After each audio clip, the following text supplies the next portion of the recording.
विद्वत रत्न पंडित श्री हिम्मतभाई जेठालाल शाह द्वारा विरचित श्री समय सारजीनी स्तुति। संसारी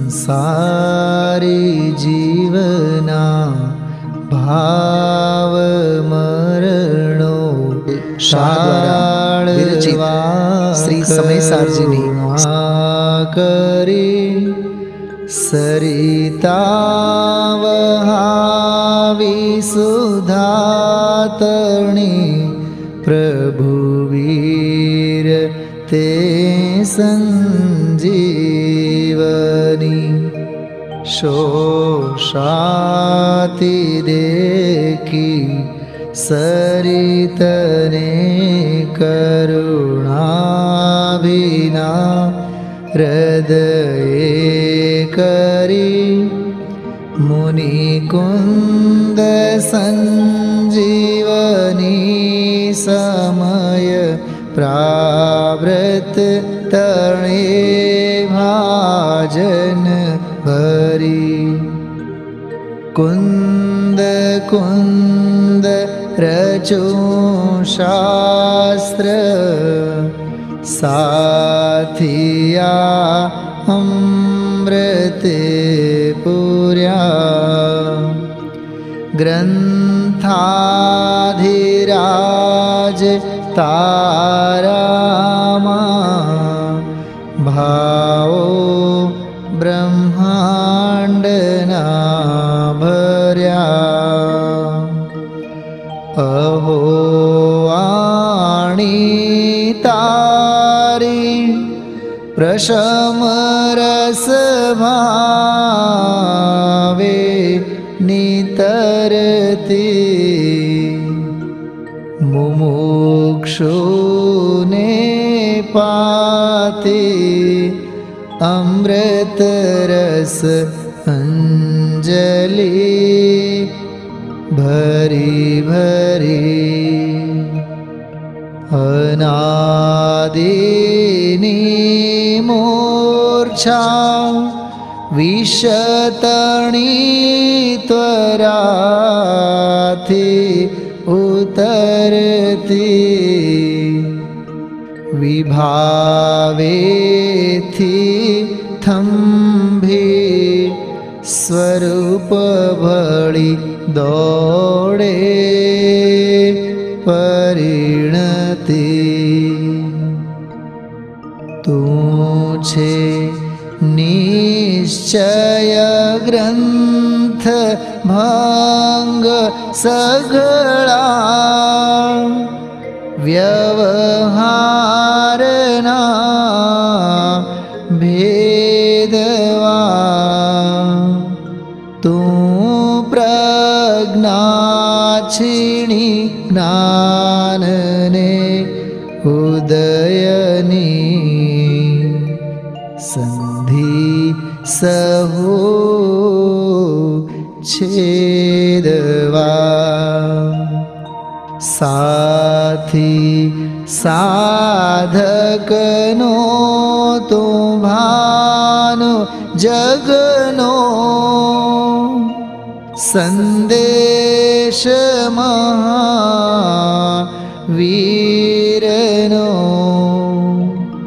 विसामो भवक्लांतना हृदय जगनो तू पंथ मुक्ति तरणो सुणे तने रसनि बंध शिथिल थाय जाने तने हृदय ज्ञानी तणा जनाय तू रुचतां जगतनी रुचियाळ से सो तू रिझता सकल ज्ञायक देव रीझे बनाओ पत्र कुंदनना रत्नोना अक्षरो लखी तथापि कुंद सूत्रोना अंकाए मूल्यना कदी तथापि कहान वाणीना अंकाए मूल्यना कदी।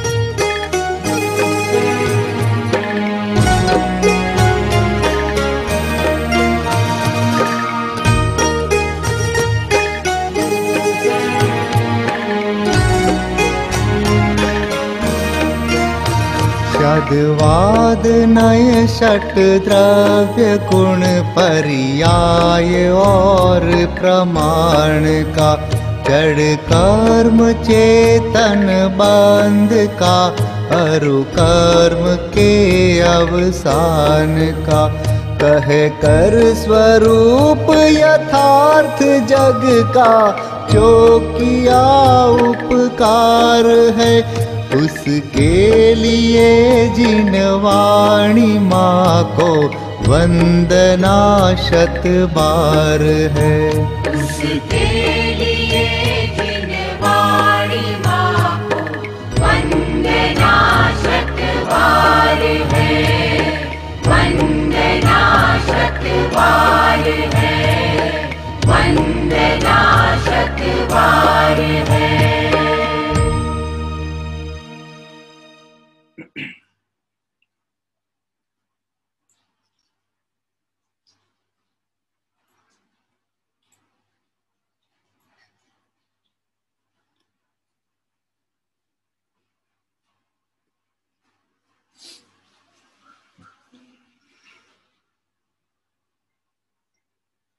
ये मंगलाचरण पूर्वक स्वाध्याय प्रारंभ करते हैं। नमो अरिहंताणं नमो सिद्धाणं नमो आयर्याणं नमो वज्रायाणं नमो लोय सबसाहूणम् अरहंत सिद्ध सूरि उपाध्याय साधु सर्व अर्थ के प्रकाशी मांगलिक उपकारी हैं। तिनको स्वरूप जान रागते भई जो भक्ति आय को न माए स्तुति को उचारी है। धन्य धन्य तुम ही से काज सब आज भय कर जोरी बार बार वंदना हमारी है। मंगल कल्याण सुख ऐसो हम चाहत हैं, हो मेरी ऐसी दशा जैसी तुम धारी है। मंगल कल्याण सुख ऐसो हम चाहत हैं, ओ मेरी ऐसी दशा जैसी तुम धारी है।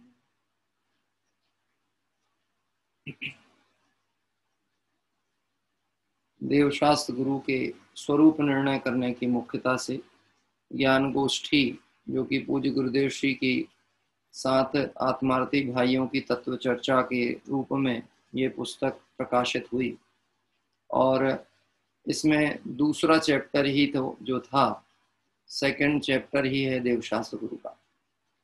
उसके आधार पर अपन अपने स्वाध्याय दोपहर में करते हैं। कल तक हम सभी 9वें नंबर के प्रश्न तक पहुंचे थे ज्ञान गोष्ठी में, और 9वां प्रश्न ये था कि भगवान तो वीतरागी हैं, वह धन का क्या करेंगे। ये प्रश्न इसलिए उत्पन्न हुआ था कि जिसे व्यवहार भक्ति सच्चे देवशास्त्र गुरु की होती है, जो व्यवहार भक्त है वह तन मन धन देवशास्त्र गुरु की आराधना में समर्पित करता है। ऐसी बात गुरुदेव श्री ने कही। तब किसी ने पूछा कि वीतरागी भगवंतों को धन की क्या आवश्यकता है, और उसके समाधान में जो गुरुदेव श्री ने उत्तर दिया था वह इस प्रकार है। तुझे भगवान को कहाँ धन देना है भाई, तुझे भगवान को धन कहाँ देना है। भगवान के लिए कुछ नहीं करना। क्या कहा? भगवान के लिए कुछ करना ही नहीं है, किंतु वीतरागता की रुचि बढ़ाकर देव गुरु की प्रभावना के लिए धन खर्च करने की, देव गुरु की प्रभावना के लिए खर्च करके तृष्णा कम करने के लिए कहा जाता है। किसी भाई के द्वारा शेयरिंग की गई है। मेरा अनुरोध है कि आप कुछ भी प्रयास ना करें। कोई बच्चे ने किया हो तो अलग बात है, ये स्क्रीन एक्चुअल में ऑफ नहीं होती यहाँ से। चलिए, आवाज पहुंच रही है ओम प्रकाश जी? आती है, ठीक। अभी आपने आपको जाना चाहिए, ठीक। हाँ। किंतु वितरागता की रुचि बढ़ाकर देव गुरु की प्रभावना के लिए खर्च करके तृष्णा कम करने के लिए कहा जाता है। यदि तुझे सत की रुचि है, कल बात हुई थी ना सत्य धर्म की चर्चा में, सत का स्वरूप अपन ने विचार किया था। यदि तुझे सत की रुचि है, सत की मतलब वस्तु स्वभाव, सत शब्द जब भी कहें तो द्रव्य के लक्षण को सत कहा जाता है, जो कि उत्पाद व ध्रुवयुक्तम सत, सत द्रव्य लक्षण। तो जो द्रव्य का लक्षण है वह सत है। तो तुझे सत की रुचि है, मतलब द्रव्य स्वभाव को तू समझता है, और अकेले न केवल जीव के अपितु जो भी द्रव्य हैं, जाति अपेक्षा 6 और वैसे तो अनंत अनंत द्रव्य हैं, तो उन द्रव्यों के स्वभाव से यदि तू परिचित है तो फिर ये निश्चित बात समझ में आना चाहिए कि तो ये देख कि अन्य साधर्मियों को किस बात की प्रतिकूलता है। सत शब्द में यहाँ जीव द्रव्य की मुख्यता से बात ली गई है। किससे ली गई? जीव द्रव्य की मुख्यता से। यानी यदि तुझे सत की रुचि है तो ये देख कि अन्य साधर्मियों को किस बात की प्रतिकूलता है। अब साधर्मी किसको कहा गया? यद्यपि दौलत राम जी ने साधर्मी शब्द की संज्ञा में तो ऐसा कहा कि साधर्मी के साथ स्नेह भाव कैसा होना चाहिए। धर्मी सोगो वच्छ प्रीति सम कर जिन धर्म दिपावे, ऐसा आया ना। ये अपने साधर्मी के साथ में ऐसा निष्प्रह प्रेम होना चाहिए जैसे गाय का अपने बछड़े के साथ होता है। उसे अपेक्षा नहीं होती है कि मैं इसके प्रति दुलार प्रेम रखती हूँ तो इसके प्रतिफल में ये मेरे को आगे चल करके सेवा करेगा, साथ देगा। ये भाव नहीं, निष्प्रह भाव होता है। और कार्तिकेय स्वामी तो और आगे बढ़ करके कहते हैं साधर्मी का साधर्मी से अकृत्रिम प्रेम होता है। जैसे यहाँ तो एक उदाहरण दे दिया, परंतु वहां तो ये बात कही जा रही है कि हम कोई उदाहरण नहीं दे सकते ऐसा प्रेम। अब मैं आपसे प्रश्न पूछता हूँ, साधर्मी शब्द की जो बात की गई देवशास्त्र गुरु के प्रकरण में, और आज गुरुदेव श्री कहते हैं कि जिसको सत की रुचि है उसको साधर्मियों की किस बात की प्रतिकूलता ये पता होनी चाहिए। अब मैं आपसे एक बात कहूं, हम अगर देवशास्त्र गुरु की तरफ से विचार करें, चूंकि प्रकरण वैसा ही चल रहा है, तो सच्चे देव ये हमारे साधर्मी हैं क्या? गुरु हमारे साधर्मी हैं क्या? और जिनवाणी ये हमारे साधर्मी हैं क्या? तो यदि हमारा लक्ष्य आत्मार्थ का है तो जिन्होंने इस कार्य को सिद्ध कर लिया, जो कृतकृत्य दशा तक पहुंच गए, सिद्ध अवस्था तक पहुंच गए, तो वो भी हमारे क्या कहलाए? हमारे भी वही धर्म और उनका भी वो धर्म। उनने धर्म की परिपूर्णता प्रकट की, हमें उस कार्य को करना है। तो तो हम उन्हें आदर्श बनाए तो वो हमारे कौन हो गए? साधर्मी। अरे जिन्हें सिद्ध समाज में सम्मिलित होने का भाव हो तो उनको उनके स्वरूप चिंतन करने का, उनके गुणों का ज्ञान होना चाहिए कि नहीं? उस मार्ग का तो पता होना चाहिए ना जहां से मुक्ति प्राप्त होती है। तो जिन जीवों ने उस मार्ग की प्राप्ति कर ली वो हमारे साधर्मी। साथ ही साथ जो उस पंथ पर बढ़ रहे हैं वो सब हमारे साधर्मी। अभी इसमें समझ लेना, इसमें गति भेद को हटा देने की बात है, जीव मात्र की बात की गई, गति भेद। आज नरक में जो सम्यक दृष्टि जीव है, असंख्यात सम्यक दृष्टि नरक में है, तिर्यंच गति में सम्यक दृष्टि जीव पड़े हैं, देव गति में है और कदाचित मनुष्यादि गति में भी हैं। तो ये सब कौन है? हमारे साधर्मी है। कौन है? हमारे साधर्मी। तो हमारे को इस विषय में आप सोच सकते कितना ब्रॉड दायरा होता है देवशास्त्र गुरु के भक्त का, देवशास्त्र गुरु के स्वरूप श्रद्धान करने वाले की सोच का स्तर कितना विस्तृत होता होगा। उसको सत की रुचि है, मतलब है जीव मात्र के प्रति सबको भूला हुआ भगवान देख रहा। मुझे ऐसा ध्यान आता है, मैंने तो गुरुदेव श्री को प्रत्यक्ष नहीं देखा, लेकिन जो कुछ भी है सिर्फ सुना ही है, और सुना भी उन लोगों से भी सुनने को मिला जो उनके साथ में थे। जैसे मैं अपने पिता के द्वारा भी बहुत कुछ गुरुदेव श्री को समझने का प्रयास किया और उनसे बहुत सारे उनके अनुभव मैंने जाने। आपने सुना भी होगा गुरुदेव श्री के जीवन वृत्त परिचय में अनेक विद्वान इस विषय पे बोलते हैं। जब गुरुदेव श्री स्वाध्याय भवन से सीमंदर जिनालय जाते थे दर्शन करने, तो रास्ते में पत्तियां और फूल गिर जाते थे। वृक्ष लगे हैं ना, तो वो तो नेचुरल लगे ही थे उस प्रांगण में, तो वो उसके पत्तियां और फूल गिर जाते थे। तो ऐसे देख देख के गमन करते थे जैसे मुनिराज के होता ना हिरिया समिति, तो मुनिराज 4 हाथ भू शोध के चलते हैं। किसी पत्ती के ऊपर, किसी पराग कण के ऊपर, किसी फूल के ऊपर पैर ना पड़ जाए। क्यों? क्योंकि ये सब कौन है? जीव। क्या कह रहे हैं? जिसको सत की रुचि है, जिसको देवशास्त्र गुरु का श्रद्धान है, उसे जीव मात्र के प्रति करुणा का परिणाम। आप विचार तो करो, जिन जीवों को तीर्थंकर प्रकृति का बंध होता है, समोषण आदि से वह कार्य प्रारंभ हुआ, तो वहां जाकर के ऐसा क्या भाव होता है? वहां तो सारा कहना चाहिए माहौल ही अनुकूल प्रवर्तन हो रहा, वहां तो किसी जीव को कोई कष्ट नहीं दिख रहा। फिर वह वात्सल्य का परिणाम विस्तृत कैसे? इतना विस्तृत वात्सल्य परिणाम कैसे? वहां तो सर्व अनुकूलता है, वहां तो योजनों तक सुभिक्ष हो जाता है, किसी को कोई कष्ट नहीं है, सब ऋतु के फल पुष्पित हो रहे हैं, सुगंधित वायु संचार हो रही है, स्वयं साक्षात तीर्थंकर भगवान समोषण में विराजमान है, ज्ञानियों का सत्संग है। हाँ, अरे किन्हीं किन्हीं तीर्थंकरों के साथ तो 5-5 हजार केवली भगवंत विराजते हैं। प्रथमान योग में आप पढ़ेंगे 24 तीर्थंकर पुराण में, हम जब तीर्थ यात्रा करते थे और कल्याणक तिथि आई तो जब हमने भवावली की चर्चा की, उसमें ये सारी चर्चाएं आपके साथ शेयर की थी। तो 5-5 हजार केवली भगवंत विराजते हैं। अब ऐसे समय में वहां पे किसी जीव को प्रतिकूलता नहीं है, तो जिस जीव को तीर्थंकर प्रकृति का बंध हो रहा है उसके वात्सल्य भाव कैसे चलता है? हमको क्या लगता है? हमें जो दिखे हमें उसी के प्रति बस करुणा आती है। हाँ, और गजब की बात है, हमें कोई दिखे तो करुणा आती है कि हमें कोई देखे तो हम करुणा दिखाने का प्रयास करते हैं? अंतर आया वाक्य में? हमें कोई कष्ट में दिखे तो करुणा आती है कि हमें कोई देख रहा हो तो फिर हम करुणा का प्रदर्शन करते हैं। गजब की बात है, वहां सर्व अनुकूलता है, कोई जीव उस परिक्षेत्र में, उस परिसर में कष्ट में नहीं है, तो भी तीर्थंकर प्रकृति बांधने वाले जीव के वात्सल्य चलता है। कहां से चालू होता है वात्सल्य? यहां से। कहां से चालू होता है? अपने से। और जिसका अपने से प्रारंभ होता है उसका विश्व के सब जीवों के प्रति होता है। गजब की बात है, उन्हें वहां पर भी ये विचार आता है, अरे वीतरागी भगवंत का ये सुंदर मार्ग की चर्चा चलती है, जीव सुख का अनुभव करते हैं, सम्यक दर्शन प्राप्त करते हैं, कदाचित अगर मेरी सामर्थ्य होती तो ऐसा कुछ कर देता कि सब जीवों को सुख मिल जाए, सब जीवों को ये मार्ग मिल जाए। ऐसी भावना वहां कोई बैठ करके जीव भाता है, जिसके दर्शन शुद्ध आदि षोडश कारणाएं भावनाएं हुए, वात्सल्य भावना जगी, और उस जीव के वहां तीर्थंकर प्रकृति का बंध प्रारंभ होता है। सत की श्रद्धा मतलब पूरा विश्व संभालिया अंदर। क्या कह रहे हैं? बात ख्याल में आती? देखिए, और यदि किसी की शास्त्र की आवश्यकता हो तो उसकी पूर्ति के लिए अपने पद के अनुसार हिस्सा दे दे। जैसी अपनी भूमिका उस अनुसार करना ही चाहिए, करने का भाव आना ही चाहिए।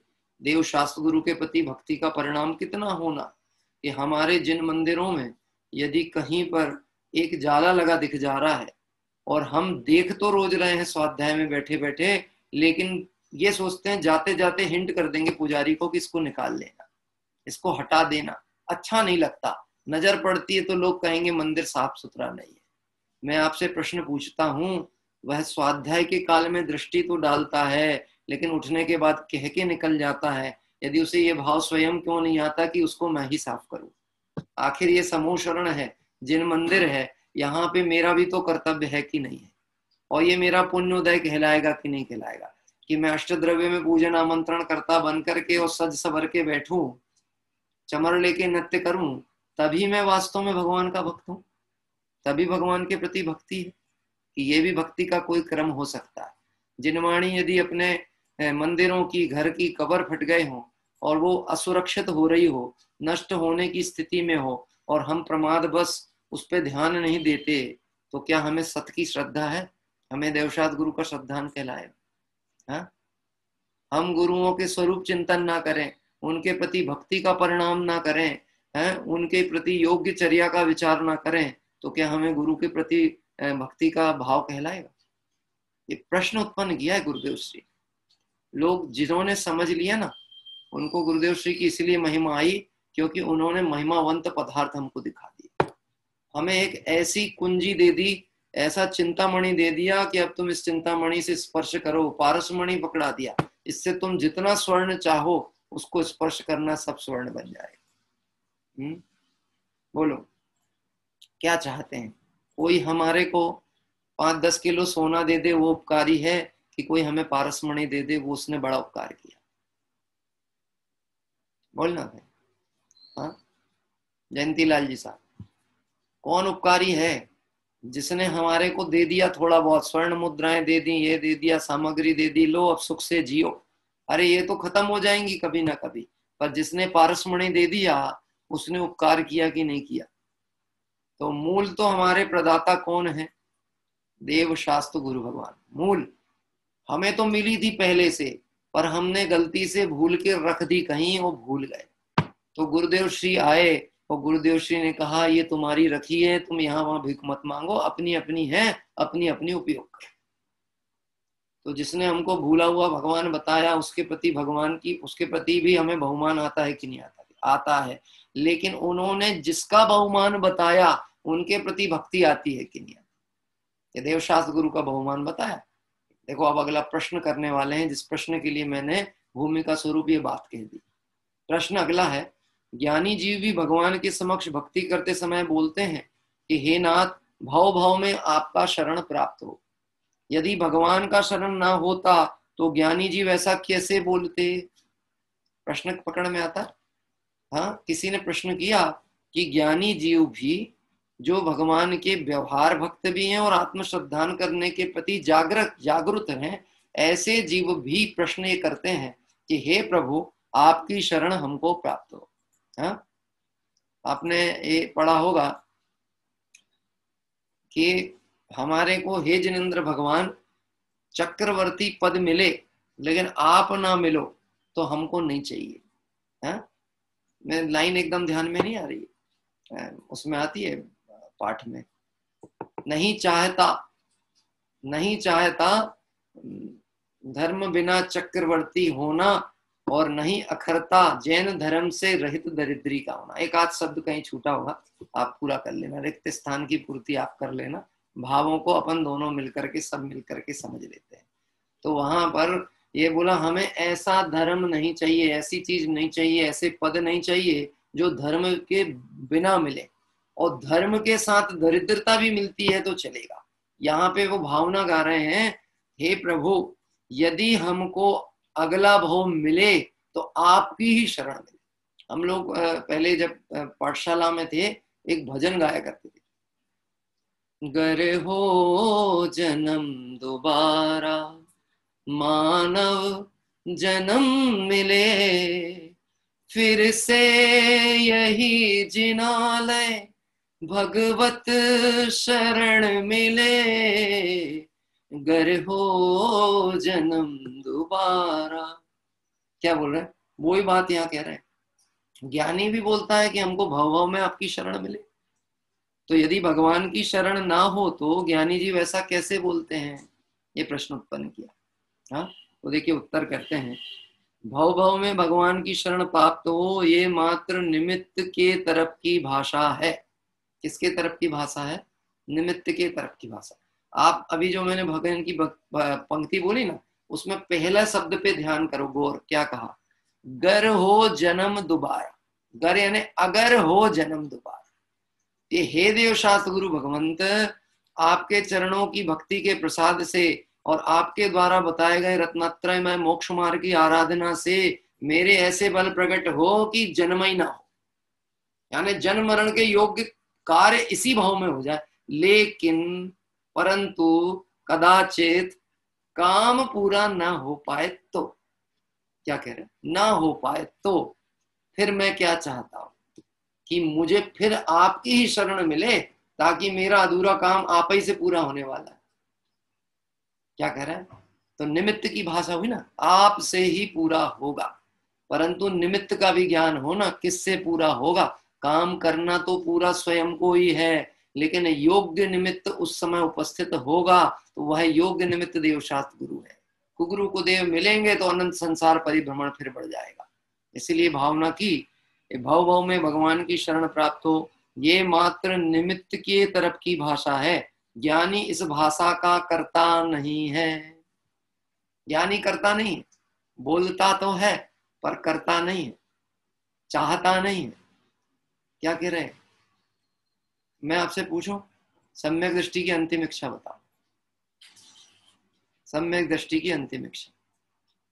अरे साहब, ऐसा सब प्रश्न क्यों पूछ रहे? किसी को फांसी टांगने ले जा रहे हो क्या? अंतिम इच्छा की बात करते हो? हाँ, बोलो अंतिम इच्छा। अरे इच्छाओं का दमन हुआ, इच्छाओं का अभाव हुआ, इच्छाओं को जीता, आत्मद्रव्य को परिपूर्ण रखा, तो ही तो सम्यक दर्शन हुआ। फिर भी हम पूछते हैं व्यवहार की तरफ से, भाषा कथन करते, कोई अंतिम इच्छा है? तो है, इच्छाओं का अभाव हो जाए यही इच्छा है। क्या कह रहे हैं? इच्छाओं का अभाव हो जाए यही इच्छा। तो ये भी कोई इच्छा है? अरे हाँ, ये सबसे महत्वपूर्ण इच्छा है, क्योंकि इच्छा ही दुख का कारण है। ना होगा बांस ना बजेगी बांसुरी। बात ख्याल में? इच्छा ही नहीं होगी तो दुख कहां से होगा? अभी आप और हमको जो दुख चलता है वो काय का चलता है? बोलो आप। हाँ, टोडरमल जी साहब ने 4 प्रकार की इच्छाएं बताई हैं। इच्छाओं के उसमें जो स्वरूप लिखा ना, 4 प्रकार की इच्छा दुख का मूल कारण में, वो आप वहां से पढ़ना विषय को कि कौन सी है। मैं तो इसलिए संकेत कर देता हूं कि बात आई है तो हमारे उपयोग थोड़ा जब भी यहाँ से हटे, हम ये स्वाध्याय से हटे और मन में विकल्प हो कि यार वो बात क्या कहना चाह रहे थे, उनने अधूरी छोड़ दी, तो हम अपनी पूरी कर लें। इस दृष्टिकोण से आप मोक्षमार्ग प्रकाशक में देखना, इच्छाएं मूलतः दुख का हेतु हैं। 4 प्रकार की इच्छाएं उसमें गिनाई गई हैं। इच्छा का निरोध होना यही तप है।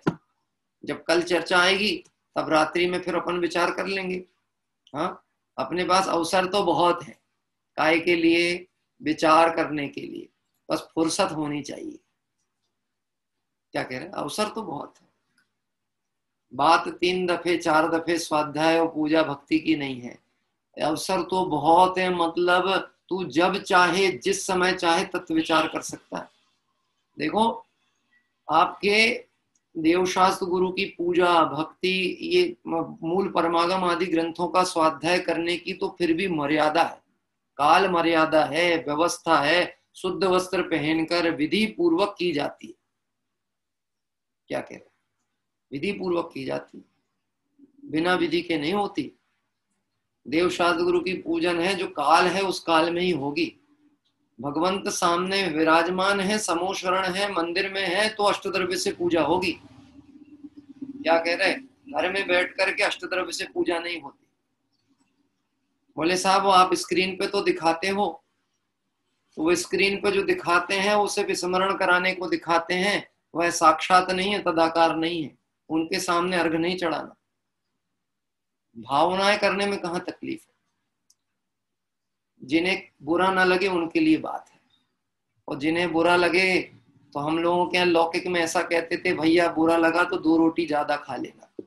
क्या कह रहे हैं, ऐसा बोलते थे, बुरा लगे तो 2 रोटी और खा लेना। वो और क्या कहें तुमसे, गुस्सा होके भग मत जाना, भोजन फेंक के मत चले जाना, बुरा लगे तो 2 रोटी और खा लेना। ऐसे हम यहाँ कहते हैं, बुरा हमारे कहने से क्या लगेगा, अगर आज्ञा का उल्लंघन करोगे तो इससे बड़ा बुरा और क्या हो। हाँ? मैंने इसलिए बात कही, मेरी नजर आज 2-3 जगह पड़ी सुबह पूजन में, पर मैं जिनको मुझे उम्मीद है कि जिन्हें बुरा नहीं लगता, मैं उनसे कहने में क्यों घबराऊं। हाँ, समझदार को तो कह ही सकते हैं ना, तो हमने इसलिए संकेत में आपसे कह दिया। अभी एक चर्चा मेरे पास आई है कि आप कुछ कहो, हाँ? आप कुछ कहो इस विषय में, देवशास्त्र गुरु के रिलेटेड प्रकरण है। अभी हमारे साथ देश विदेश के साधर्मी बंधु जुड़े हुए हैं।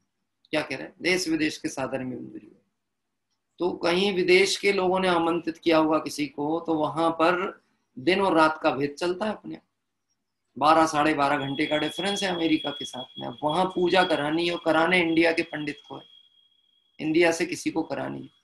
अब बोलो वो अष्टद्रव्य के अर्घ पढ़े कि नहीं रात में 8 बजे, पढ़ना चाहिए कि नहीं पढ़ना चाहिए, है पढ़ना तो नहीं चाहिए। अरे बोले साहब 10 लक्षण पर्व चल रहे हैं, हम उनकी आराधना करा रहे हैं। भाई उनकी आराधना ऐसे नहीं होने वाली, तो बोले क्या करें, उनको देश छोड़ के आ जाना चाहिए कि हाँ आना चाहिए यदि उनको आराधना करनी है, हैं? आप चले जाओगे क्या उधर, तो हमारा इतना हीन पुण्य नहीं है कि हम उधर चले जाए। क्या कह रहे हैं, अरे कैसी बात करते हो साहब, आप इतनी खरी खरी बोलते हो कि समय सार में ऐसे ही खरी खरी बात आती है। समय सार की अद्भुत महिमा आज सुनाऊं गली गली, सुन लो सच्चे सुख के वांचक, बात कहूं मैं खरी खरी, बात कहूं मैं खरी खरी। अरे किसी का हृदय तोड़ने की बात कहाँ है, उसे देवसाद गुरु से जोड़ने की बात है। क्या कह रहे हैं, अपन समझें तो हमें क्या करना क्या नहीं करना। मैंने सिर्फ इतना सा तर्क दिया, एक जिनसे मेरी बात हुई ना, आप कहीं उपयोग लगाना ना भटकना। टोडरमल जी साहब ने इतनी सुंदर बात कही है, ये भूल अपने में हो तो सुधार ले। क्या कह रहे हैं, दूसरे को देख देख के कसाई नहीं होना, ना दूसरे को देख देख के अपने को बहुत उसके परिवर्तन का विकल्प, अपने में हो तो सुधार ले। मैंने इतना ही कहा। चलो मान लो कदाचित मैं आज सैलू वालों ने आमंत्रित किया, दिल्ली वालों ने कि बंबई वालों ने बोला, या मंगलायतन ने बोला, जिनने भी बोला, ये तो सब भारत देश है। अगर कदाचित कोई विदेश के साधर्मी भी बोलते कि साहब आप हमारे यहाँ आमंत्रित विद्वान हो, ठीक है, अब टाइम डिफरेंस तो था दोनों का, ये तो पक्की बात है, तो बोलो मैं भोजन कब करूं, आमंत्रित तो उनके हिसाब से हूं ना, है? तो मैं भोजन तो करूं अपने इंडियन टाइम से और पूजन करूं वेस्टर्न टाइम से। अब खबर तो पढ़नी चाहिए, देवशास्त्र गुरु का श्रद्धान का निर्णय का मतलब क्या होता है। हाँ, तो मैंने इसलिए आपको संकेत किया, मंदिर में हैं तो बिल्कुल अष्टद्रव्य का आलंबन लें, और यदि आप घर में बैठे हैं और जब तक अगर आपके घर में किसी प्रतिष्ठा विधि के द्वारा, प्रतिष्ठाचार्य के द्वारा सिद्ध मंत्र या वो सिद्ध यंत्र आदि विराजमान करके कोई विधि विधान ना कराया गया हो, तो अष्टद्रव्य से आप घर में पूजा ना करें, हैं? आप द्रव्य अर्पित करें ना, मंदिर में जाकर के द्रव्य रखे आए उतने की, उतनी द्रव्य का द्रव्य राशि दिया है, उसका कहाँ निषेध है। लेकिन ये आग्रह क्योंकि मैं ही चढ़ाऊंगा, मैं ही चढ़ाऊंगा, मैं ही चढ़ाऊंगा, और घर ही पे चढ़ाऊंगा, स्वयं ही करूंगा। देखो भाई, भूल बस हो गया हो उसकी कोई दिक्कत नहीं, उसके लिए प्रायश्चित और प्रतिक्रमण, लेकिन जानबूझकर करता हो, जानने के बाद करता हो, ये अक्षम्य अपराध है, इसके लिए कुछ नहीं हो सकता। हाँ, चलिए थोड़ा सा बढ़ते हैं आगे की तरफ। भाव भाव में भगवान की शरण प्राप्त हो, यह मात्र निमित्त के तरफ की भाषा है, ज्ञानी इस भाषा का करता नहीं। इस भाषा के समय ज्ञानी के अंतर में ऐसा अभिप्राय होता है कि राग रहित चिदानंद मेरा स्वरूप है। ज्ञानी के अंतर में क्या अभिप्राय चल रहा है, राग रहित चिदानंद मेरा स्वरूप है। जब ये बोलता है कि हे प्रभु भाव भाव में आपकी शरण प्राप्त हो, तब भी श्रद्धान में क्या बैठा है, कि मैं परिपूर्ण हूं, गायक परमात्मा हूं, ये मार्ग आपसे प्राप्त हुआ, मैं इस लक्ष्य को पाके रहूंगा, मैं अधिकारी हूं। लेकिन यदि कुछ समय लग जाए और कहीं मैं विचलित हो जाऊं तो हे पंच परमेष्ठी, हे भगवंत, आप मुझे संभाल लेना। हाँ? मैं आपको बताऊं, क्रिकेट मैच के ग्राउंड में कोच पहले से ही अपने प्लेयर्स को इतना परफेक्ट करके भेजता है कि उसको कुछ कहने की जरूरत नहीं है। लेकिन आपने देखा होगा जब क्रूशल मैच चलता है तो कई बार कोच ग्राउंड में आता भी है। काय के लिए आता है? कोच कुछ कर सकता है कि वो वहां पे बैटिंग करके दिखा देगा उनको?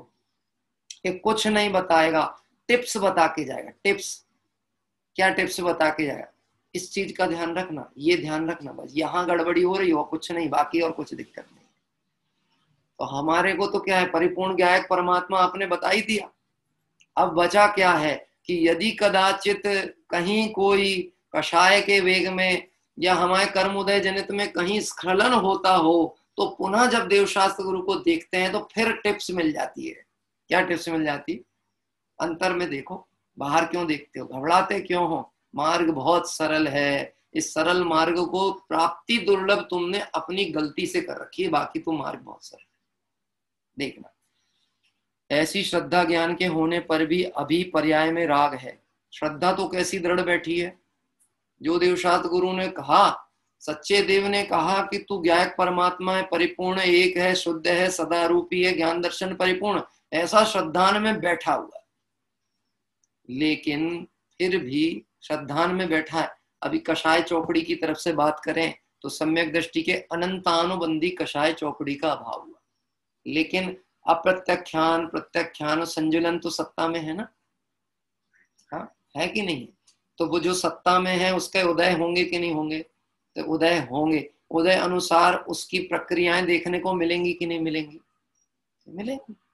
हाँ, यानी आप ये समझ लेना कि सम्यक दृष्टि के जितनी विशुद्धि है तो मुनिराज के छठे सातवें गुणस्थान में उससे तो अधिक है ही ना, निश्चित ही अधिक है, क्योंकि वहां 3 कषाय चौकड़ी का भाव, इसके यहाँ 1 कषाय का भाव।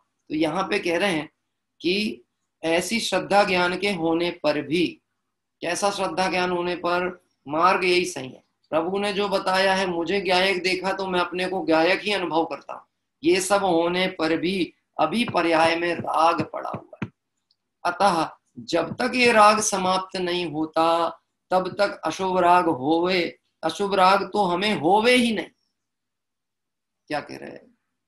ये श्रद्धा अंदर से बोलती है अशुभ में ना जाए, अशुभ में ना जाए। अभी राग पड़ा है पर अशुभ में ना जाए। आपने एक गाथा सुनी होगी, आचार्य कुंद देव स्वामी के ग्रंथों में ही चलती है, ज्ञानी के भोग ही निर्जरा के कारण है। ऐसा लाइन डाली, क्या बोले? ज्ञानी के भोग ही निर्जरा के कारण है और अज्ञानी को वो ही बंध के कारण है। अब गजब की लाइन लिखी साहब, ज्ञानी के भोग निर्जरा के हेतु हैं और अज्ञानी को वही बंध फल देते हैं। ज्ञानी के भोग निर्जरा के कारण, चक्रवर्ती भरत चक्रवर्ती 6 खंड को भोगते हैं और निर्जरा होती है? और हम क्या कहते हैं, भगवान की भक्ति करते हैं तो भी आश्रव होता है। मुनिराज आहार लेते हैं तो गुणस्थान चढ़ते हैं, और हम शुद्ध भोजन करते हैं तो उस काल में भी हमारे को राग का रस चलता है। बहुत नाइंसाफी है, कहते हैं, बड़ी नाइंसाफी साहब। कौन कर रहा नाइंसाफी? कौन कर रहा नाइंसाफी? अगर जगत का कोई करता होता तो आरोप उस पर डाल देते कि साहब आप गड़बड़ कर रहे हैं। पक्षपात बहुत है साहब। हम भी तो धर्म कर रहे हैं, लेकिन हमको आश्रम और उनको निराश्रवी कह दिया। बात समझने की है। क्या कह रहे हैं? बात समझने की, पूरा समस्या ही समझ की है और कुछ नहीं। समझ में आ गई तो काम हो गया, और नहीं समझ में आ गई तो तीर्थंकर भगवंत के समोषण से लौट के अनंत बार आ गए। समझ में नहीं आई तो लौट के आ गई समझ में, तो अभी समझ में आ जाए, कोई भरोसा नहीं। हाँ, अब मैं आपसे कहता हूं, अधिक कदाचित मैं जिनवाणी में से पढ़ के आपको कहता हूं और आपको समझ में आ गई तो आपको मेरे प्रति बहुमान रहेगा कि नहीं रहेगा?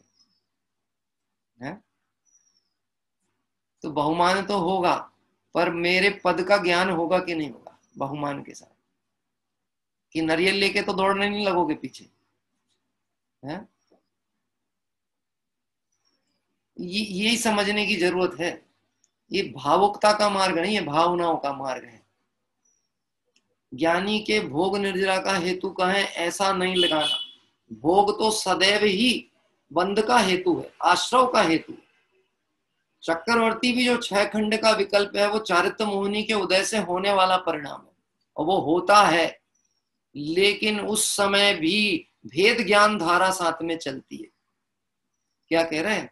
यहां पर चक्र चलता है और वहां पर उनके नए के चक्र चलते हैं अंदर। यहाँ पे हाथ में चक्र चलता है, सुदर्शन चक्र, वो उधर पे नए का चक्र चल रहा है। क्या का नए का चक्र चल रहा है?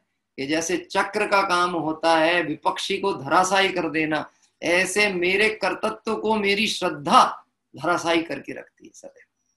और श्रद्धा का मतलब ही इसका है, श्रद्धा को आप विकल्पात्मक हम क्यों लेने की कोशिश करते हैं? जब जब आप विकल्पात्मक लोगे तो श्रद्धा खंडित होगी आपकी। श्रद्धा निर्विकल्प परिणति का नाम है, निर्विकल्प गुण का परिणमन है श्रद्धा। क्या कह रहे हैं? जो बहुत ये दृष्टांत में अनेक बार दिया हूं, आप उसमें से विचार करिए। आपने जिसको जिस रूप में आरूढ़ करके रखा है, जैसे मैंने पिता शब्द कहता हूं तो आपको अपने पिता दिखते हैं, दिखते हैं कि नहीं दिखते? दिखते हैं अतुल भाई? पिताजी दिखते हैं पिता शब्द कहने पे? अभी पिताजी का अवलंबन है प्रत्यक्ष में आपके सामने बैठे कि नहीं है? किसी किसी के पिता का भी विरह है, किसी के पिता दूर हो, कोई भी परिस्थितियां हो सकती हैं।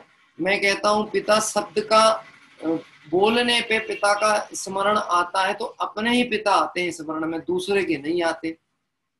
तो कैसे आते हैं? क्या हम 24 घंटे उनको याद करते हैं पिताजी पिताजी पिताजी पिताजी? ऐसा करे तो पागल हो जाए।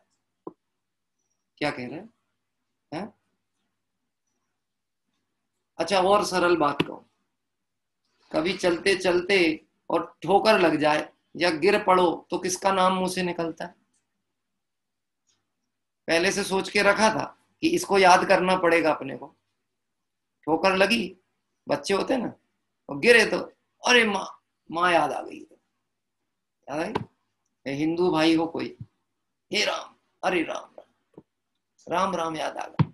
अब मैं आपसे पूछता हूं, उसको राम का नाम जपना पड़ता है कि उसने श्रद्धा में राम को बैठाल के रखा? बैठाल के रखा, इसलिए वो सहज ही स्मरण में आ जाता। यहाँ पे समझ लेना, इस जो प्रकरण गुरुदेव श्री दे रहे हैं, बात कर रहे हैं, ऐसी श्रद्धा ज्ञान के होने पर भी श्रद्धा गुण का परिणमन अलग चल रहा, ज्ञान का अलग चल रहा, और पर्याय में राग है वो अलग हो रहा है। तो राग को श्रद्धा ज्ञान से क्यों जोड़ता है? गड़बड़ तो यही हो रही है। क्या कह रहे हैं? उसको उससे क्यों जोड़ता? गजब की बात है, लोग बड़ी जल्दी प्रभावित होते हैं किसी से भी। किसी का क्षयोपशम देख लिया, किसी का आचरण देख लिया, किसी की क्रिया देख ली तो एकदम से प्रभावित हो गए, साहब आप ही बस, अब हम आप ही के साथ रहेंगे, आप ही हमारे को पार कर देना, आप रहोगे तो हमारे परिणाम संभले रहेंगे। तो किसी को भी एकदम से आदर्श बनाने का विकल्प नहीं कर, और बनाना है तो फिर पूर्णता की लक्ष्य जिनकी है उनको बना। मैं तो प्रश्न आपके साथ कहूं, हम भक्ति गाते हैं, अशरीरी सिद्ध भगवान आदर्श तुम ही मेरे, अरहंत आदि को क्यों नहीं बनाया? यद्यपि थोड़रमल जी साहब ने इसका बहुत अच्छा उल्लेख किया, अरहंत आदि को क्यों नहीं कहा? सिद्ध को आदर्श बनाने की बात क्यों कही? हाँ, कि अरहंत आदि भी तो परमात्मा ही है ना। 4 घाती जो स्वभाव के घातक है उन कर्मों का अभाव हो गया, शेष अघाती प्रकृतियां सत्ता में यदि पड़ी भी हैं तो उससे दिक्कत क्या है? वो तो जली जेवरी व्रत है, आकृति मात्र, जब वो तो जली हुई रस्सी है जो बंधन का कारण नहीं है। और सब जीवों को मोक्ष मार्ग बताते हैं, वीतरागी हैं, लोकालोक को जानते हैं, वह गुण तो वही है ना जो सिद्धों में दिख रहे हैं। क्या कह रहे हैं? और सिद्धों में तो दिखाई नहीं रहे, इनमें तो दिखाई रहे कम से कम। फिर सिद्धों को आदर्श क्यों बनाया? बोलो आप। पंच परमेष्टि में सबसे बड़ा पद नमो सिद्धाणम। जब तीर्थंकर का जीव दीक्षा लेता है तो क्या बोलता है? हैं। तीर्थंकर दीक्षित होते ना, स्वयं दीक्षित होते हैं, उनके कोई गुरु नहीं होते तीर्थंकर के। तो जब दीक्षा लेते हैं तो क्या बोलते हैं? हाँ, ओम नमः सिद्धि सिद्धेभ्य, सिद्ध परमेष्टियों को स्मरण करके दीक्षा अंगीकार कर लेते हैं। अब मैं आपसे पूछता हूं, इसीलिए तो गुरुदेव श्री की लाइन में बात आती थी वाक्य में, पूर्णता के लक्ष्य से की गई शुरुआत ही वास्तविक शुरुआत है। हाँ, मैं इसको और सरल तरीके से यदि आपके साथ साझा करूं इस बात को, तो आप ऐसे समझ सकेंगे कि जैसे कोई विद्यार्थी ये बात सोच करके चले कि मुझे इस क्लास से आगे बढ़ना है, जैसे 5th क्लास में है, या 5th क्लास वाले तो इतनी बुद्धि नहीं लगाते, 8th 9th पे पहुंचे अपन समझो, तो 8th वाला हो तो 8th वाला ये सोचे मुझे इस क्लास से आगे बढ़ना है, तो वो क्या करे कि वो दिमाग लगाए अपना कि देखो 5 प्रश्न आएंगे, बड़े बड़े 5 प्रश्न आएंगे, तो उन 5 प्रश्नों में से यदि 3 प्रश्न हमने कर लिए और उसमें 2 प्रश्न भी सही हो गए, तो मिल गए ना 33% हो गए पास। अपने को क्या करना, पास ही तो होना है अपने को, क्या कह रहे हैं, पास ही तो होना है। ऐसे लोग होते हैं, ऐसे बच्चे भी होते हैं, साल भर नहीं पढ़ेंगे, लास्ट टाइम में गैसिंग ढूंढते फिरते, आईएमपी सर ने क्या बताया, आईएमपी टिक लगा दो, बस इतना पढ़ लेंगे जाके वो करेंगे। मैं आपसे पूछता हूं, ये जो आईएमपी ढूंढ के जाते हैं, ये कदाचित उत्तीर्ण भी हो जाए तो इनको उत्तीर्ण होने का कोई आनंद है? इनको कोई ज्ञान का आनंद मिलता है? नहीं होता। और ये यदि पोस्ट पे पहुंच भी जाए ना, जो आज रिजर्वेशन का झमेला चल रहा है, तो ये बहुत बड़ी समस्या क्रिएट करते हैं। हाँ, ये पहुंच जाते हैं कम पढ़े लिखे लोग ऊंचे पद पर, तो मुसीबत ही के कारण बनते हैं, पूरा देश समाज को की धराशायी करके रख दें। अब देखना, मैं एक बात कहना चाह रहा था इस विषय में, जिसने लक्ष्य बनाया कि मुझे तो टॉप आना है, टॉप मतलब यूनिवर्सिटी, अपने महाविद्यालय में टॉप करना है, मतलब 100 से ऊपर का लक्ष्य बनाया, तब वो 95 पे आ पाता है, 98 पे आता है। जो 90 का बनाएगा वो 80 पे आएगा। और नहीं हो तो आपको सबको अनुभव होगा, मैं तो अपना अनुभव सुनाता हूँ। जब मैं परीक्षा देकर के घर लौटता था तो प्रश्न पत्र हम लेकर के आते थे, तो हमारा अपने मित्रों के साथ डिस्कशन वहीं से चालू हो जाता था, तूने इसका उत्तर क्या लिखा, इसका सही क्या है, गलत क्या है। और घर आए तो फिर माता पिता कहते थे दिखाओ पेपर दिखाओ, तो पेपर दिखाया, हाँ चलो बताओ क्या क्या सही कहीं करके आए हो, कितना करके आए हो। तो घर में ही तय हो जाता था ना, बेटा इस साल तुम्हारे परसेंट ज्यादा नहीं आने वाले हैं। अब अपन मान वहीं पे तय हो जाएगा, 75% करीब के हमने उत्तर लिख के आए हैं, मैंने 25 नंबर का भर गलत हुआ, बाकी तो 75 सही है। रिजल्ट में देखे तो 55 नंबर आए। अरे 20 कम कैसे हो गए, 20 कम कैसे हो गए? तेरा लक्ष्य कमजोर था। क्या कह रहे हैं, लक्ष्य कमजोर था इसलिए वो 20 कम है। तू भले 75 सोच रहा था पर तूने 55 का ही किया था। अगर तुमने लक्ष्य छोटा बनाया अटक जाएगा। इसलिए कहते हैं पूर्णता के लक्ष्य से की गई शुरुआत वास्तविक शुरुआत है, सिद्ध को आदर्श बनाया जाता है। किसी को भी जल्दी हड़बड़ी में आदर्श बनाने की कोशिश नहीं करना। वीतरागी भगवंतों का एक जबरदस्त लक्षण है, जो कि बालबोध विवेचिका में कल्पना बहन ने लिखा। बालबोध, मैं अभी जब से आप लोगों के साथ स्वाध्याय में जुड़ा हूं, इसके पहले मैं बालबोध विवेचिका का स्वाध्याय अपने यहाँ कराता था लोकल में, तो वहां पर भी ये बात मैंने 3 बार पढ़ाई अलग अलग लोगों को, फिर वो बात मैं आपके साथ भी शेयर करता हूँ। वीतरागी का एक बहुत अच्छा लक्षण है, न वो किसी से प्रभावित होते हैं न किसी को प्रभावित करते हैं। क्या कह रहे, न किसी से प्रभावित होते हैं न किसी को प्रभावित करते हैं। प्रभावित इसलिए नहीं होते हैं क्योंकि वह वीतरागी हैं, उनमें राग का अंश नहीं है। क्या कह रहे हैं, प्रभावित नहीं होते, नहीं तो प्रभावित हो जाएं तो केवल जानी जितना आकुलता किसी को ना हो, क्योंकि उनके तो ज्ञान में सब झलक रहा है। ये दुश्मन है, ये शत्रु है, इनने ऐसा किया, ये अच्छे हैं, ये मित्र हैं, ये बुरे हैं, भले, तो बहुत मुसीबत की स्थिति बन जाए। तो ना वो किसी से प्रभावित होते हैं ना किसी को प्रभावित करते हैं। और अपनी स्थिति क्या होती है, रागी की स्थिति क्या होती है, बड़ी जल्दी प्रभावित होता है। हाँ, आज तक मैं आपसे प्रश्न पूछता हूँ, शॉपिंग मॉल कौन कौन गया? पंडित जी ऐसा नहीं पूछा करो, आप ऐसा पूछा करो तो परिश्रम कम होगा। कौन कौन नहीं गए हाथ उठाओ। इतने सारे लोगों के हाथ क्यों उठवाते हो आप? एक का दुक्का कोई हो तो हो, कोई भूला मानस, भूला भगवान, बाकी तो सब होके ही आए होंगे ना। तो मैं आपसे कहूं कि आप मॉल जाते हो तो लिस्ट लेकर के जाते हो कि नहीं जाते? सामान खरीदने के लिए शॉपिंग मॉल गए, जैसे पहले बाजार जाते थे, हाट जाते थे, तो घर से लिस्ट बना के ये सामान लेकर के आना। मॉल आज तक कोई लिस्ट लेके गया? ये नहीं।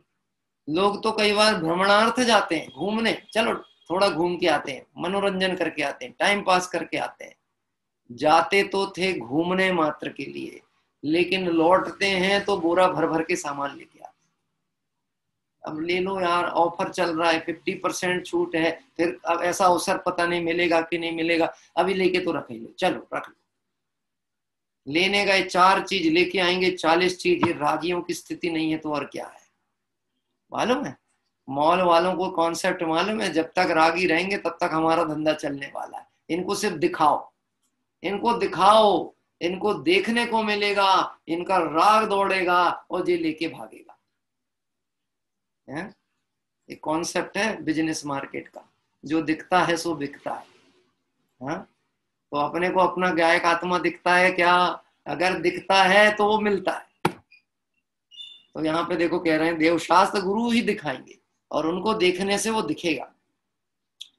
तो कहते हैं ऐसी श्रद्धा ज्ञान के होने पर भी अभी पर्याय में राग है, अतः जब तक ये राग समाप्त ना हो तब तक अशुभ राग तो हमें होवे ही नहीं।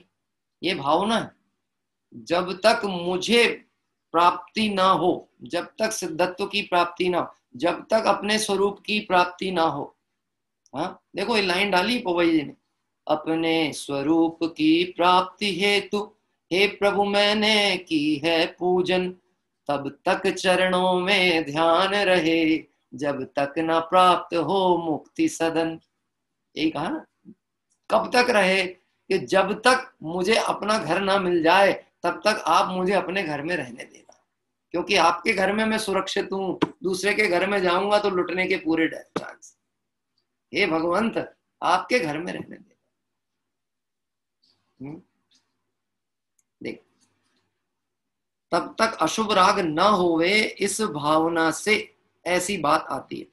और वीतरागता के निमित्त के प्रति ही लक्ष्य हो, वीतरागता का ही बहमान हो, शुभ राग टूटकर अशुभ राग तो आवे ही नहीं। जितनी जितनी प्रगाढ़ता होती जाएगी देवशास्त्र गुरु के श्रद्धान में, त्यों त्यों उसका अशुभ तो खैर है ही नहीं, पर शुभ की रुचि भी, शुभ का रस भी घटता चला जाएगा। मैं आपसे पूछता हूं, ये देवशास्त्र गुरु के लिए मालूम क्या लिखा है? कि देवशास्त्र गुरु का जो सानिध्य है ये ऐसा है जैसे किसी वृद्ध व्यक्ति को लकड़ी के सहारे की जरूरत होती चलने की, जो दुर्लभ को लाठी है हस्तावलंबित्यों। क्या कह रहे? दुर्लभ व्यक्ति है तो उसको सहयोग के लिए लाठी की जरूरत है।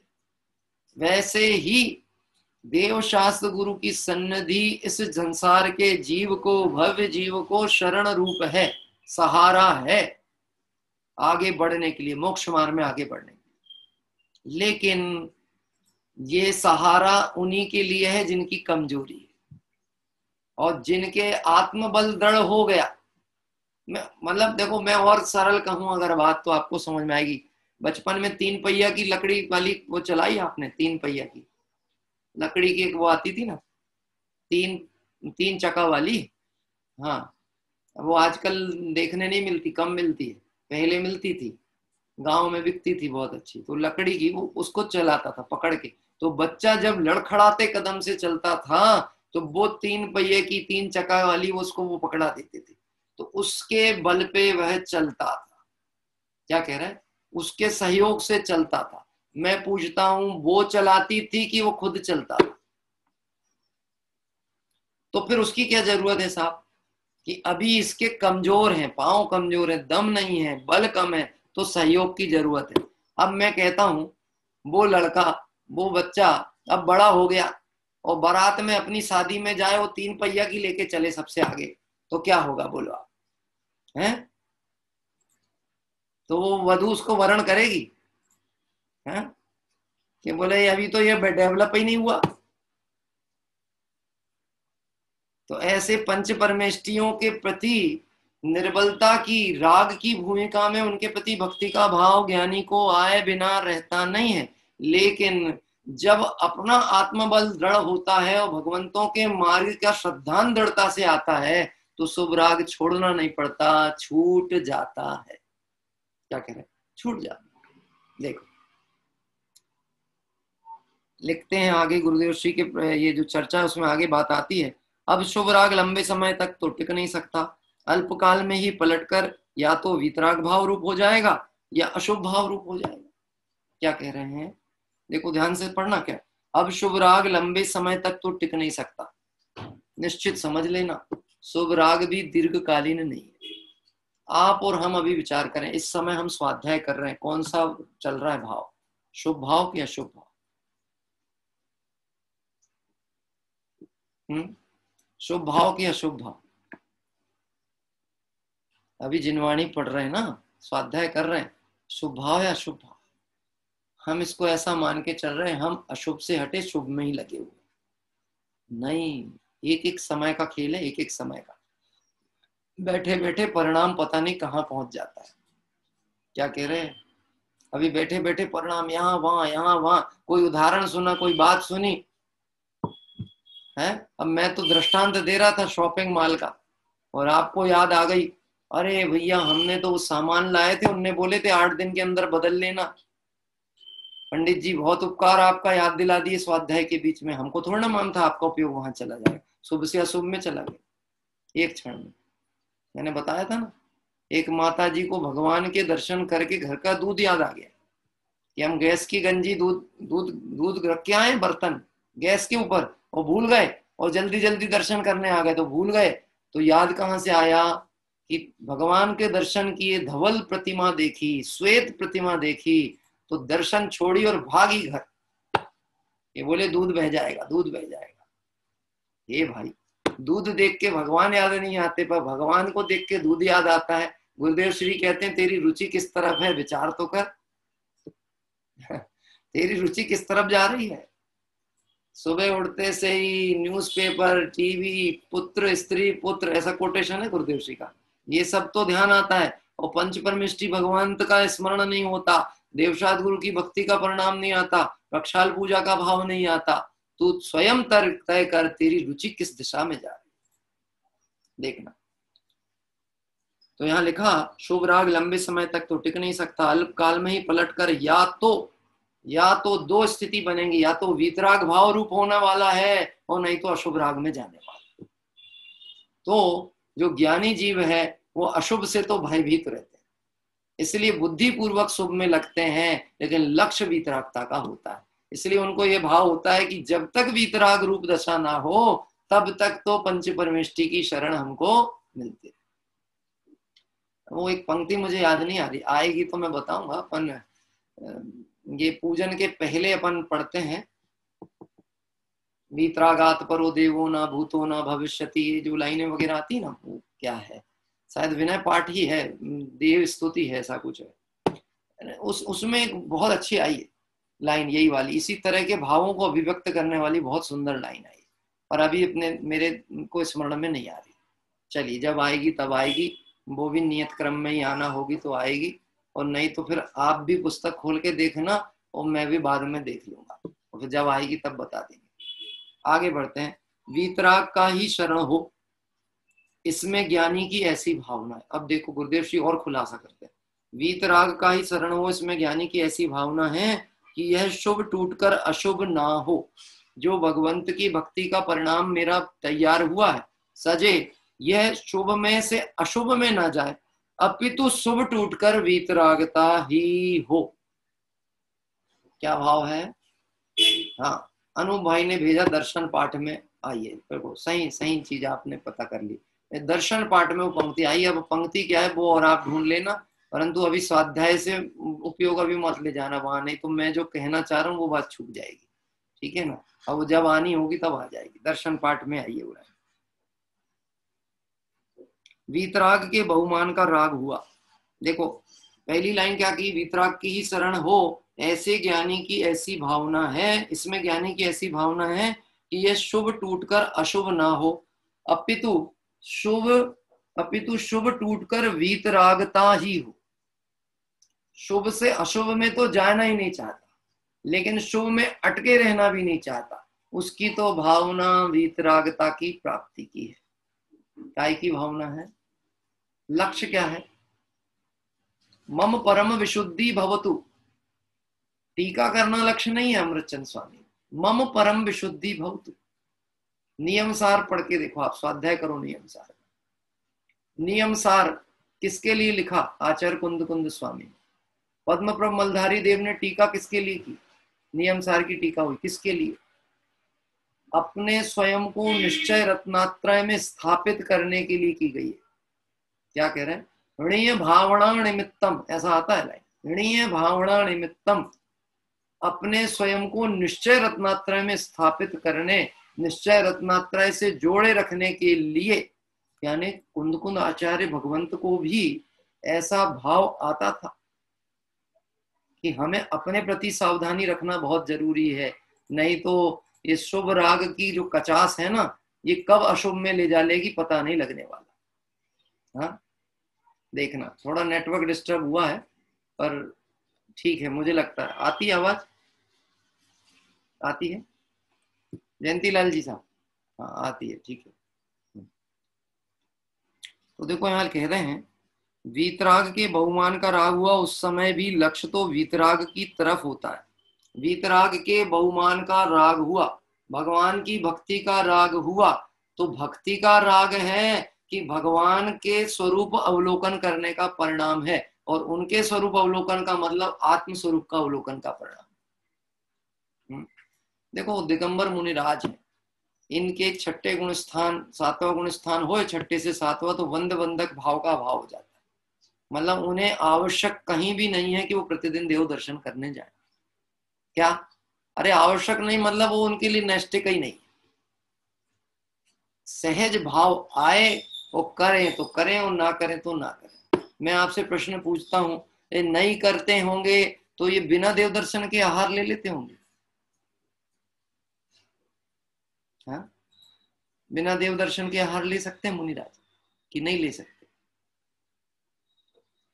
हमको तो गृहस्थ की भूमिका में बहुत सख्त नियम बताया गया कि यदि आपने बिना देव दर्शन के आहार लिया तो वो आहार कहना चाहिए अभक्ष की श्रेणी में चला गया। हाँ? मुनिराज के लिए वो नियम विधान नहीं। तो मैं आपसे कहता हूं देव दर्शन का उद्देश्य क्या था? जो उद्देश्य और लक्ष्य को पा गया उसको फिर उसकी आवश्यकता क्या रही? क्या कह रहे हैं मुनि भगवंत? यदि पंच परमेष्टि भगवंत के पास जाते हैं, दर्शन करते हैं, गुणानुवाद करते हैं, चिंतन करते हैं, तो किसका करते हैं? भगवंत का करते हैं, भगवंत के गुणों का करते हैं, कि उनके गुणों का चिंतन करते करते आत्म गुणों का भी चिंतन उनके साथ साथ चलता है। क्या कह रहे हैं कि आत्म गुणों का चिंतन उनके धारावाही होता है। देखना थोड़ा सा मैं बढ़ता हूं, नेटवर्क डिस्टर्ब हो रहा होगा लेकिन आपको आवाज पहुंच रही होगी, तो मैं आगे बढ़ता हूं। जब छूटेगी तो अपन फिर से चर्चा बाद में जोड़ लेंगे।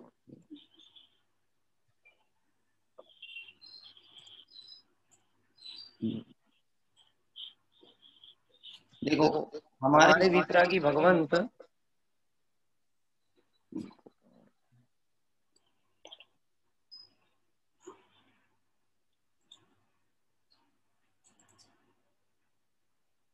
हमारे वीतरागी भगवंत जो है, इनकी प्रतिमा ही एक बहुत धार्मिक उपदेश देती है। मालूम क्या उपदेश देती है? आवाज आती है? हमारे भगवंतों के दर्शन मात्र से एक बात पता लगता है, जिन्होंने राग को हटा दिया उनकी वीतरागता सहज प्रकट। क्या कह रहे हैं? सारे जगत में देखना जो भगवान बनते हैं वह जोड़ जोड़ के थोप थोप के बनते हैं। सामग्री बाहर से लगाई जाती है, सामग्री भगवान स्थापित होते बनते हैं। और हमारे वीतरागी भगवंत कहना चाहिए प्रतिमा भी बनेगी। जो अंश भगवान का नहीं है वो हटाते जाया जाता है, तो अंदर से स्वयं भगवत्ता प्रकट हो जाती है। क्या होती है? भगवत्ता स्वयं प्रकट हो जाती है।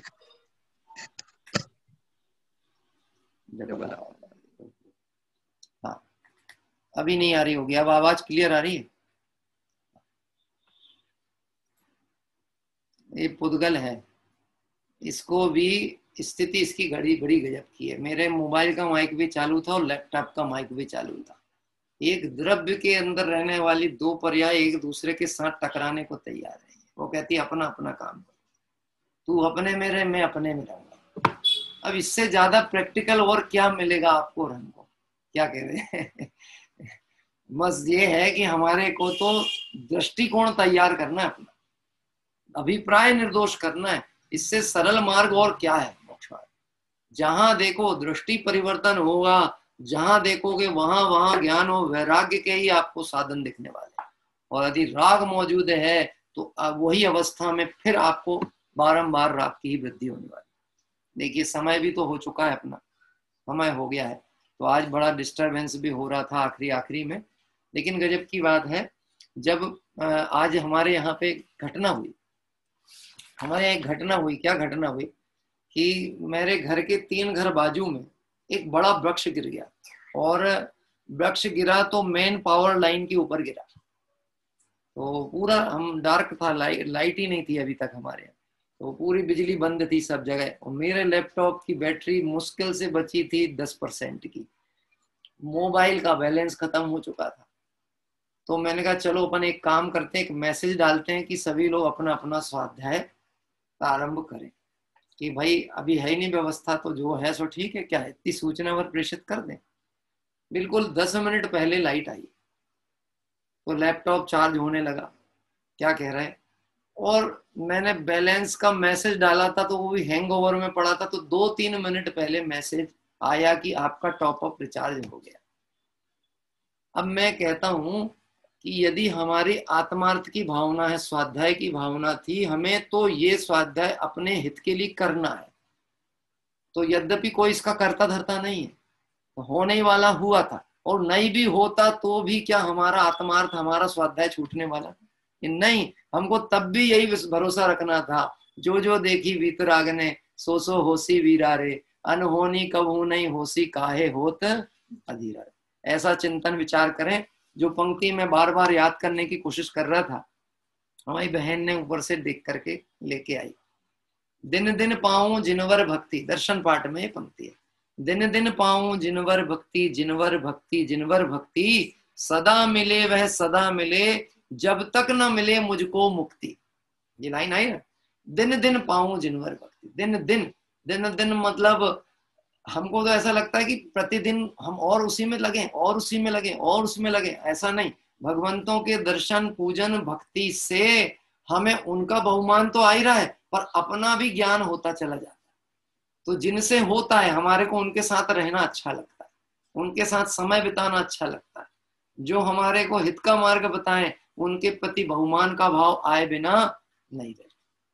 तो आप और हम सभी को महापुण्य के उदय से सच्चे देवशास्त्र गुरु का सानिध्य प्राप्त हुआ, और हम उनके द्वारा बताए गए हुए निर्दोष मोक्ष मार्ग की आराधना करें तो निश्चित ही मुक्ति को प्राप्त करेंगे।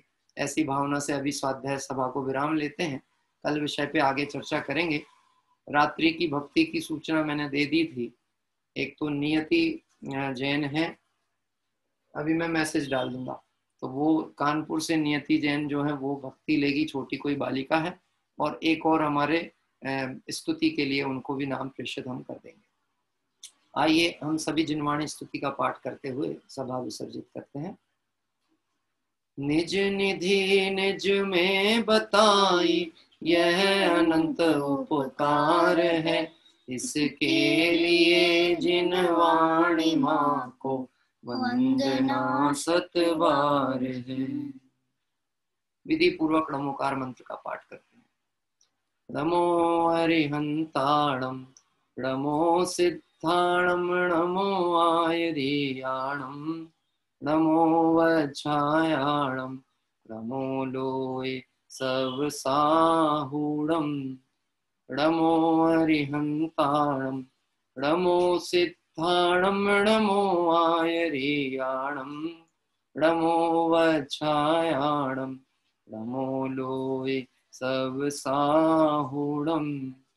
नमो हरिहंताणम नमो सिद्धाणम नमो आयरियाणम नमो वज्रायाणम नमो लोय सब साहुडम।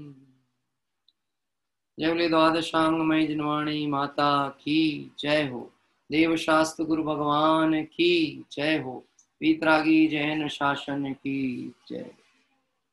रात्रि में 8 से 9:15 बजे तक हम सभी उत्तम संयम धर्म की चर्चा के साथ साथ भाव प्रतिक्रमण और जिनेंद्र भक्ति और जिनवाणी स्तुति का लाभ प्राप्त करेंगे। हम सभी इसी तरह से इस तत्व आराधना की ज्ञान गंगा में अवगाहन करें और अल्प काल में शाश्वत सुख दशा को प्राप्त करें, इस भावना से विराम लेते हैं। सभी साधर्मियों को जय जय।